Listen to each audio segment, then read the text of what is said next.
من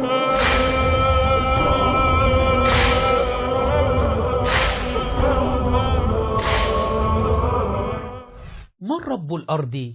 سؤال نسأله للشيعة.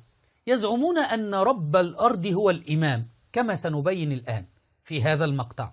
يقول الله سبحانه وتعالى: قل من رب السماوات والأرض قل الله.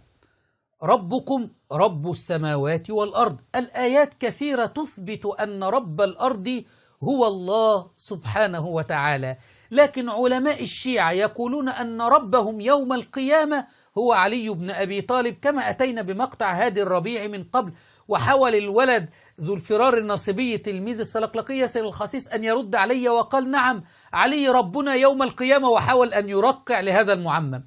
واليوم يخرج علينا معمم آخر يكذب كل هذه الآيات التي تثبت أن رب الأرض هو الله سبحانه وتعالى، زاعما أن رب الأرض هو الإمام. عن المفضل عن إمامنا الصادق في الآية: وأشرقت الأرض بنور ربها، قال: رب الأرض يعني إمام الأرض. رب الأرض إمام الأرض. نصدق من يا عقلاء الشيعة هذه الآيات التي تليناها عليكم كثيرا التي تثبت أن رب الأرض هو الله، أم نصدق هذه العمائم المزيفة؟ أين عقولكم يا عوام الشيعة؟